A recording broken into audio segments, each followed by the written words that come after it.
بسم اللہ الرحمن الرحیم ایاک نعبد و ایاک نستعین۔ میرے پاکستانیوں، آہستہ آہستہ ہمیں پتہ چل رہا ہے، ہمیں ڈیٹیلز آ رہی ہیں، ہمیں پوری کہانی سمجھ آ رہی ہے کہ کتنے پاکستانی تھے جو کہ وہ کشتی جو چلی تھی سیریا سے اور جو گریس یعنی یونان کے قریب جا کے وہ جو کشتی ڈوبی ہے، ہمیں آہستہ آہستہ پتہ چل رہا ہے کہ کتنے پاکستانی اس میں تھے۔ ابھی تک پوری ڈیٹیلز نہیں ہیں، لیکن خوفناک چیزیں سنائی دے رہی ہیں کہ پاکستانیوں کو انہوں نے نچلا جو تہہ خانہ تھا اس کے اندر گھسایا ہوا تھا اور ان کو اوپر نہیں آنے دے رہے تھے، اور زیادہ تر جو لگتا ہے کہ جو لوگ ڈوبے ہیں وہ پاکستانی تھے۔ ابھی یہ بھی نہیں پتہ چلا کتنے ہیں، لیکن جو بھی بچے ہیں ان سے جو آہستہ آہستہ چیزیں پتہ چل رہی ہیں کہ یہ ایک خوفناک قسم کا یہ سانحہ ہوا ہے پاکستانیوں کے لیے، اوروں کے لیے بھی، اور بھی جو وہاں کشتی کے اوپر تھے جن کا ابھی تک پتہ ہی نہیں کہ کتنے لوگ ڈوبے ہیں۔ لیکن اس سے کیا چیز سامنے آتی ہے؟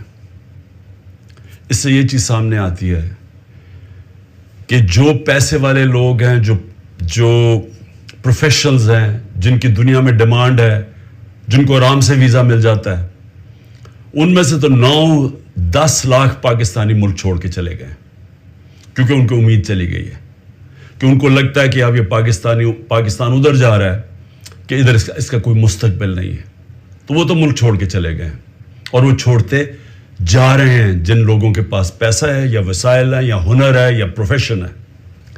لیکن جن کے پاس نہیں ہے، جن کو ویزے نہیں ملتے، وہ اسی طرح کشتیوں پہ کسی نہ کسی طرح پیسہ جمع کرتے ہیں، وہ اس پیسے سے کسی کو دیتے ہیں کہ جی ہمیں ناجائز طریقے سے پہنچا دیں وہاں، جس طرح یہ کشتی میں لوگ جا رہے تھے، سب ناجائز تھے، یعنی سب الیگل تھے، ان کے پاس کسی کے پاس ویزا نہیں تھا، ان سب نے پیسے دیے تھے، جو دلال ہوتے ہیں جنہوں نے کہا کہ ہم آپ کو پار پہنچوا دیں گے، یہ انہوں نے ان کو پیسے دے کے ساری زندگی کی کئیوں نے اپنا پیسہ جمع کر کے یا خاندان جمع کر کے بھیجتا ہے باہر، کہ باہر سے پیسے کما کے واپس بھیجیں گے۔ تو یہ سارے وہ لوگ تھے، جو دوسرے بھی تھے وہ بھی یہ لوگ تھے۔ اچھا، اب ان میں یہ جو لوگ جا رہے تھے یہ کن ملکوں سے جاتے ہیں؟ سوال ہم اپنے آپ سے پوچھیں کہ یہ کون سے ملک ہیں جدھر اتنے برے حالات ہیں کہ لوگ اپنا گھر چھوڑ کے سارا پیسہ اکٹھا کر کے خاندان ان کو باہر بھیجتا ہے؟ وہ کون سے ملک ہیں؟ یہ وہ ملک ہیں جدھر یا تو جنگیں چل رہی ہیں، اور جب جنگ ہوتی ہے تو قانون سب ختم ہو جاتا ہے، کاروبار ختم ہو جاتا ہے، وہ لوگ اس ملک کو چھوڑ کے نکلتے ہیں۔ جس طرح ابھی سوڈان میں آپس میں خانہ جنگی ہے تو لوگ چھوڑ کے جا رہے ہیں، لاکھوں لوگ جا رہے ہیں وہاں سے۔ جس طرح سیریا کے اندر جنگ چلی تھی، شام کے اندر، ادھر لوگ چھوڑ کے جا رہے ہیں، یا لیبیا کے اندر سول وار ہوئی جب، تو آپس میں جب لڑے تو ادھر لوگوں نے جانا شروع کیا۔ لیکن اور کون سے ملک ہیں؟ اب میں آپ کو یہ بتانا چاہتا ہوں کہ یہ جو میں آپ کو 27 سال سے کہہ رہا ہوں، انصاف کی تحریک، میں کہنے کی اپنی قوم کو یہ کوشش کر رہا ہوں کہ جب تک ایک ملک میں انصاف نہیں ہوتا، رول آف لا نہیں ہوتا، قانون کی حکمرانی نہیں ہوتی، وہاں خوشحالی نہیں آتی۔ تو یہ سارے تقریباً لوگ ادھر ان ملکوں سے جا رہے ہیں جدھر قانون کی حکمرانی نہیں، جدھر جنگل کا قانون ہے۔ تو میں آج آپ کو بتانا چاہتا ہوں کہ وہ ملک جن کے اندر رول آف لا یعنی قانون کی حکمرانی سب سے زیادہ ہے اور کدھر کم ہے۔ تو میں آپ کو پہلے 15 ملک آپ کو بتا دوں کہ جدھر قانون کی حکمرانی سب سے زیادہ ہے، اور جدھر لوگ چھوڑ کے ان ملکوں پہ جا رہے ہیں، یعنی غریب ملکوں سے امیر ملکوں میں کن ملکوں پہ جا رہے ہیں؟ ان میں ملک ہیں ڈنمارک، ناروے، یہ اسکینڈینیویا کے ملک ہیں، سویڈن، سب سے زیادہ یہاں قانون کی حکمرانی ہے یا رول آف لا ہے، لوگوں کو پورا اعتماد ہے ان کے انصاف کے نظام پہ، یا انصاف ہے ان ملکوں کے اندر، عدل اور انصاف ہے۔ تو سب سے امیر ملک یہ ہیں، اور ادھر سب سے زیادہ انصاف ہے۔ تو یہ انصاف کے اندر یہ جو جتنے بھی ملک ہیں، یہ